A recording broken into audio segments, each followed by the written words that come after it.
Well, thank you so much, Rory. Appreciate the introduction. Thank you all for joining us for a brief session here to talk a little bit about our efforts in mastering measurement. I'm excited to share with you how our internally facing corporate functions team started to level up our ability to apply UX metrics to our work. So like Rory mentioned, we've refined this presentation down, so we should have plenty of time at the end to answer questions. Feel free to drop questions into your chat. We'll pick out some to answer at the end. For now, let's jump right into our time together. Ketan? Thanks, Jeremy. So we'll quickly go through our agenda. So we're going to begin with our quick introductions. Then we'll give a little bit of background of why Heart Metrics and Liberty Mutual and how did we get involved. Then we'll also talk about workshop prep and the structure. And then Jeremy will talk about the outcomes and the takeaways. So a quick introduction about me. My name is Ketan Galhotra. I'm a senior product designer in Liberty Mutual, and I live in Boston, Massachusetts. And again, my name is Jeremy Rook. I'm a principal user researcher located in Lansing, Michigan. So before we begin, we wanted to check with all of you, how many of you tried creating a measurement plan before? And unfortunately, we cannot see the responses here. But if you are saying yes, then again, next question is how many of you felt overwhelmed or not sure where to begin? So maybe you have done this before, or maybe you haven't, but creating a measurement plan can be an overwhelming experience. And trust me, you are not alone in this. There are many UX professionals who struggle with creating a measurement plan or feel overwhelmed. Hopefully, the knowledge we share in this presentation today is helpful for you to get started. So we wanted to begin with a quick intro to Heart Framework. For those of you who don't know, Google came up with Heart Framework, and Heart stands for happiness, engagement, adoption, retention, and task success. So by aligning goals, signals, and metrics along these dimensions, this framework can help you make a clear plan to measure a website, a tool, or a service. So that's a very basic intro to Heart Framework. Now the question is, why Heart Framework in Liberty Mutual? So Liberty Mutual has three main areas: corporate functions, investments, and insurance, as you can see on the image on the right of the slide. Heart Framework is flexible enough to be used in different domains and or in specialized applications. The Heart Framework also helps product teams align their goals with their business objectives, and it also helps them prioritize the most important metrics for their product. So, for these reasons, the leadership decided to use this framework to meet the organization measurement needs. And we also wanted to give a little bit of background of our UX team. Our UX team supports all internal tools that is under corporate functions and investments. Our team has grown a lot in size in the past couple of years. I believe we went from a team of 6 to at this point we are at 22. And we have also made broad impact across the organization with various levels of UX maturity. Although our team has really talented designers and researchers, we also learned that our team also has limited UX measurement experience. So how did Jeremy and I got involved? So first of all, we are not experts when it comes to data measurement. Jeremy and I both have experience of creating measurement plans at our previous jobs. Last year, one of our team goal was to learn more about UX measurement plans and frameworks.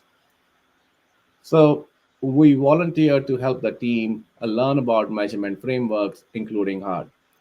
Jeremy and I decided to run a half-day workshop with the team to get them introduced to like various frameworks and how to set up a measurement plan. So this was the biggest question we had. How can we make it easier for the UX team to learn about UX measurement? I will talk about our approach in the next two slides. So, we wanted the workshop to be engaging and useful. But before we decide the workshop content, we also wanted to understand how comfortable is our team with data. So we decided to run a short survey. As you can see the screenshot of one of the questions we asked in the survey. This survey really helped us in painting a better picture of where our team stands when it comes to understanding and measuring data. Then we also wanted to see if anyone in Liberty has tried something similar before. And luckily, we found someone who has tried running data measurement training workshop with their team. So they shared their experience of running the workshop and what worked well, what didn't work well. All of this information was really helpful for us. Then along with it, we also wanted to give the team a real problem to work on, then a made up one. We contacted various teams across the organization, and one UX director agreed to partner with us. That UX director's team has researched and tested a new product, and they want to measure its impact once it goes into production. So Jeremy and I felt that this is the perfect problem for our team that can work on during the workshop. And lastly, we wanted to work on the resources. We wanted to train the team about understanding and capturing data, and also to inform them not just to rely on the framework. There are many data framework available. Sorry, there are many data measurement frameworks available. Our main intention was to tell them, learn what you want to capture first. And it's okay if a certain metric doesn't fit the hard framework or whatever framework they are planning to use. And along with the prep, then we set up the structure of the workshop. First of all, we went through the basics, we went through the benefits of the hard framework, limitations, and we also informed the team or and guided the team about how to set up a uh, basic measurement plan using hard framework.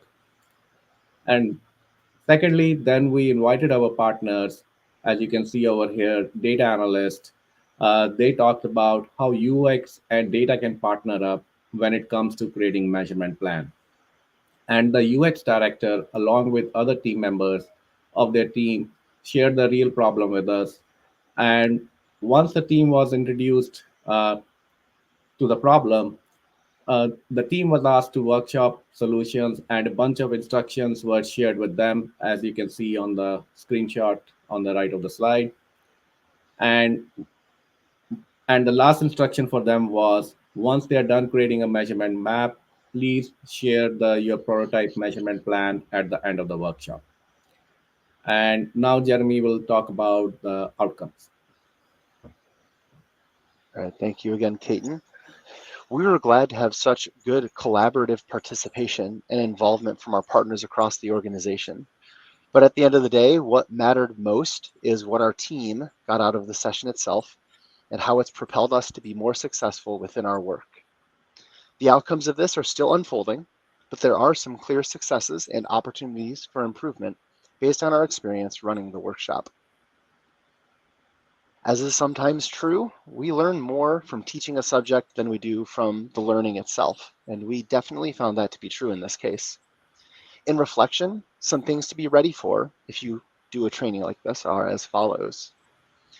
Be aware of other conferences, courses, trainings, or team events that might be going on around you. We had a deadline of October to complete this training and share it with the team. We got a little too close to that deadline and ended up having to put this back to back with a different team event. Everyone felt burnt out and like they were playing catch up for the rest of the quarter. If you're trying to get people to try new things, that's not a good place to start. Due to time constraints, we had to condense the training down from what really should have been 8 hours to a 4-hour time frame. This posed challenges, especially with our participants being spread across 4 different time zones in the United States. Don't compromise on how much time you think it will take to introduce this concept to your team. One of the more predictable responses from heavily worked designers was them feeling overwhelmed with the expectation of taking on more work. We emphasized that our goal was to provide templates and support for initiating conversations rather than burdening them with additional tasks. Ketan and I also wanted to communicate that we're here to assist in any way that we can. The final unfortunate reality of working in a large enterprise is that there are varying levels of maturity. So not all teams are equally prepared for implementing measurement plans. Some have data analysts, so they're very ready to start down this path. Others are unsure of how even to get started. We've been very fortunate to have a supportive data analyst named Mike, who's helped us advocate for user metrics organization-wide.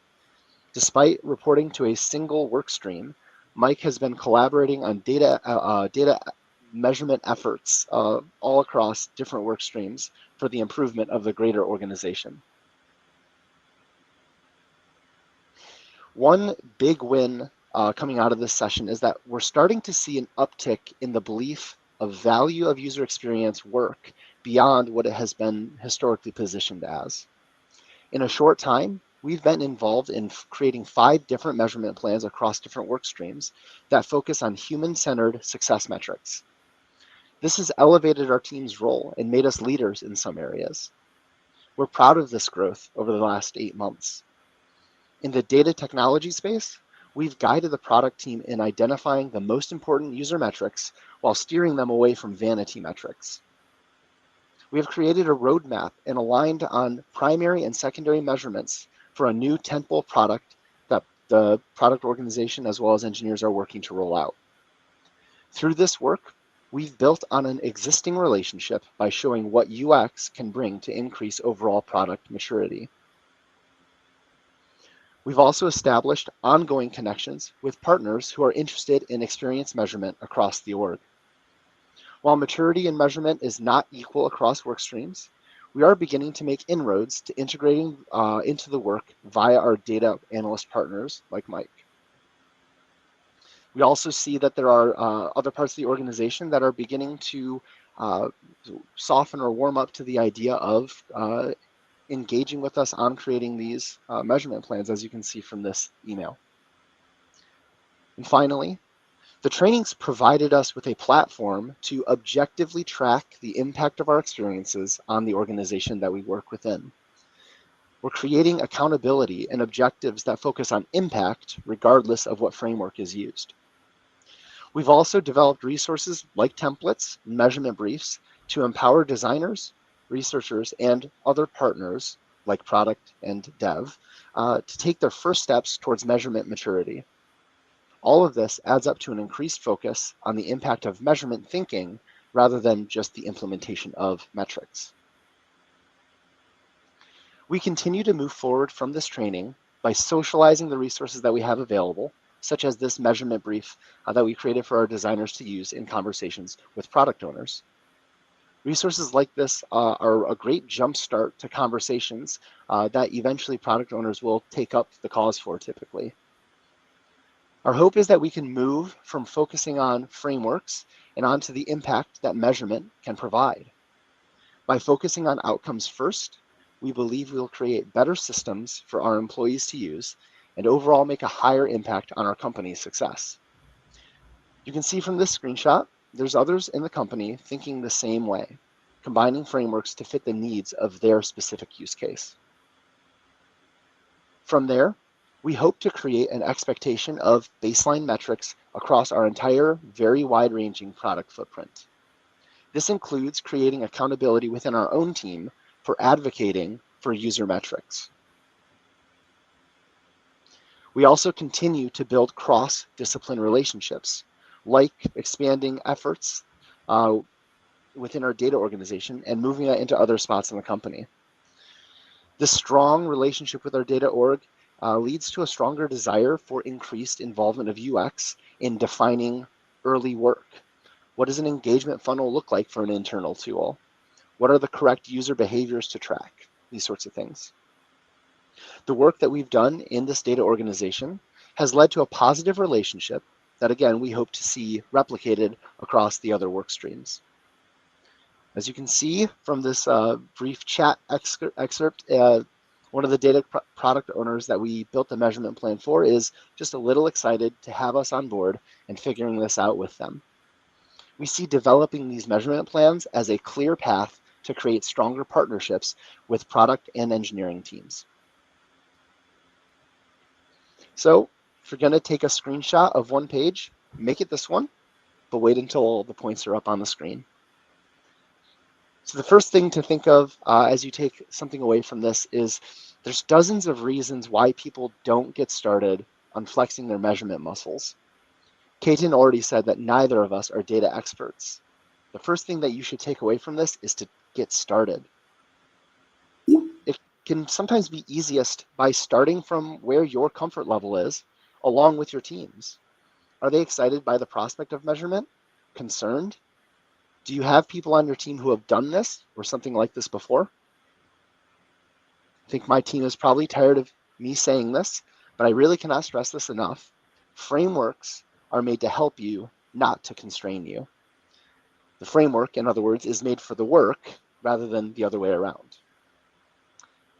Maybe Heart is the right fit for you and your use case. Maybe it's Nielsen Norman Group's Castle framework. Perhaps it's VMware's user framework, or some combination of the three, or none of those at all.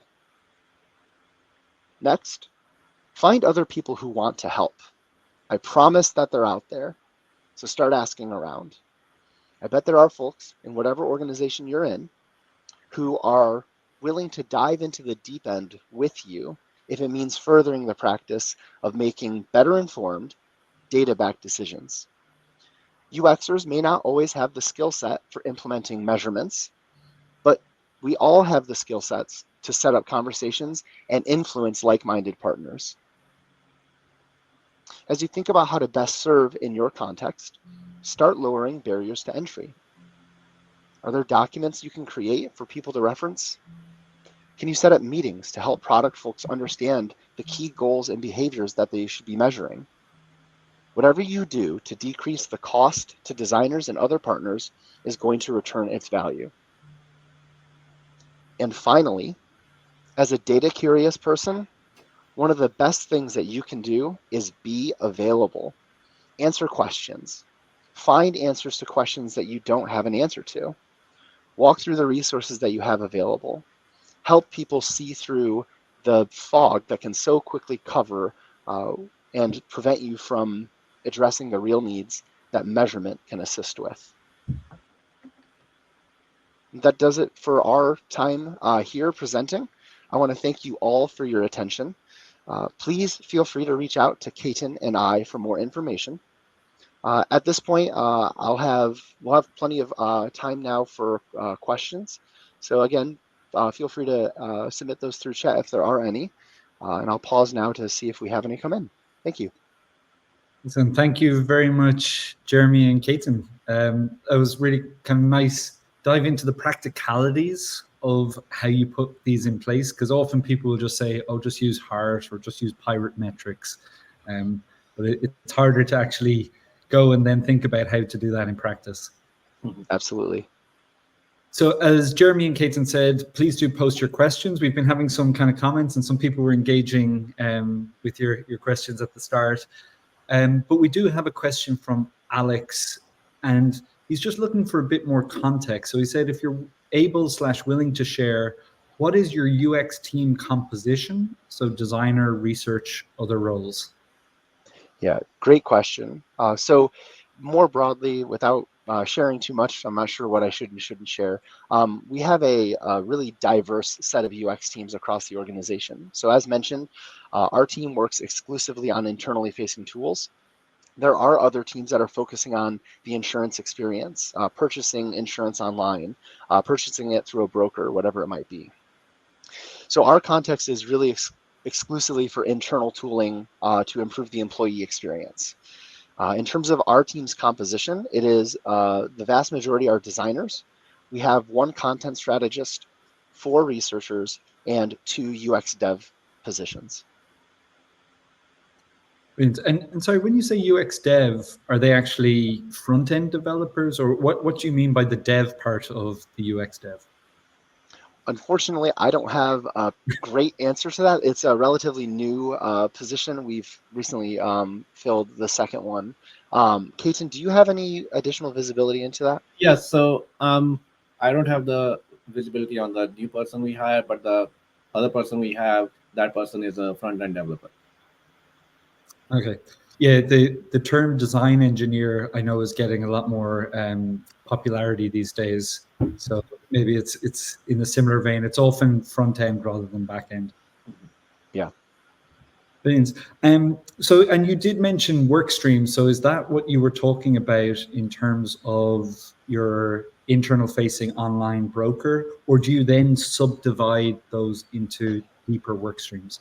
It is substantially more divided than that. Well, so when you think about the functions of an insurance company, it's easy to associate that with I'm going out, I'm getting a quote online, I'm submitting a claim, maybe I'm having to make a change to my policy.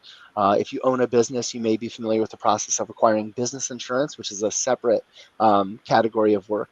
But if you think about all of the underlying work that happens to get you to that point, there has to be legal processes in order for claims to be submitted, reviewed, and completed. There have to be contract reviews done. There's an entire side of finance that is the unknown side of insurance that all has to be done for insurance to exist. On top of that, there's things like human resources, technology, data as an organization. And these are the organization work streams that I'm referring to. Brilliant. And the last question on this, are the UX people embedded in those work streams, or do you have UX as a separate kind of function and then the work stream developers separate? Yeah, great question. We operate on a matrixed model. So designers are often embedded into a specific work stream, but report up through a centralized structure. So all of us will report up to a couple of different UX directors, but will be ostensibly embedded into a team for a given amount of time. On top of that, the researchers are a centralized shared service across all of the different work streams that we support. Yeah, so it's sort of a mixed structure we have over here. Excellent. We have a couple of more questions coming in.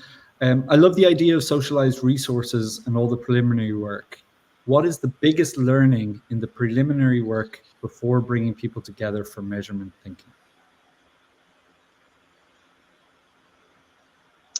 Biggest learning. You know, it's a really good question when you have to pause to answer. Yeah. So, Ketan, take some time to think about it. I'll take a stab at it first. I think preliminarily, as Ketan and I set out to create a workshop to bring others, up to speed and start to upskill in this area, the big thing that I recognized in terms of resourcing was a lot of times the questions or the assumptions that UXers were coming into this work with was, well, we're going to, of course, we're going to track user frustration or time on task. And what we really wanted to do was give our designers space to back up a step from that and say, okay, before we go into the specific measurements, what are the specific outcomes or what are the missions that these tools are supposed to be doing? All of our work is internal, which means we don't actually want people to spend time on certain tasks. There's some things that have to be done internally that should be efficient over everything else. They shouldn't be necessarily tracked on whether they make someone happy. No one is happy if they have to fill out a specific legal form internally. That doesn't drive joy, but we can track efficiency. So the metrics that we then create from that downstream are going to be impacted by understanding the context of the measurement that you're deciding on. And do you have anything to add, Ketan? Or? Yeah, so I think another biggest learning was like, along with the resources, how do we equip the designers in the team to be comfortable to have a conversation with our stakeholders regarding creating a data measurement plan, even though even if our designers have not done it, but how do we give them enough confidence? So having these kind of resources that we put together and along with the workshop, I believe really helped our team, as Jeremy showed in the presentation, that from zero we went to 5 measurement plans in a year. So that was a big win for us. Awesome. And I guess we have time for maybe one or two more. Is there an easy way for the teams to share ideas outside of workshops, given that a lot of teams are now kind of working in an async fashion? Or do you still think that it's worth just bringing everybody together for that workshop? Yeah, I think a lot of that's pretty heavily dependent on the overall level of measurement maturity within your team. So like Ketan said, we went from 6 people to over 20 in the span of a couple of years. We were collecting people faster than we were understanding their skill sets. And so what we ended up with was a very wide range of comfort with measurement. As a result of that, we wanted to remove the lowest barriers for everyone. And if you're trying to do that, I think some sort of synchronous activity is probably the best way to go about it. If there is a larger mix or people are further along in terms of maturity, there may be opportunities to do something asynchronously, but I would not have been confident in the success of that for our specific context. And along with, I would say, also depends on the team culture. For us, we knew that workshop will work better. But if you can think of some other activity based on your team culture will work, go for it. Again, we are UXers. We like to iterate, experiment, and see what happens. If the outcome is not expected, try a different way of then uh, sharing the measurement stuff. Brilliant. I love it. Using your own process of iterative approach to your work as well. Excellent. Well, that actually brings us to time. So I just want to thank you once again, Jeremy and Ketan, for sharing your kind of process of how you've helped roll out measurement across Liberty Insurance. Yeah. Is it Liberty Happy to Insurance? share. Liberty Mutual Insurance, that's right. Well, thank you very much. Thank you, Rory. Thank you. Thanks for having us.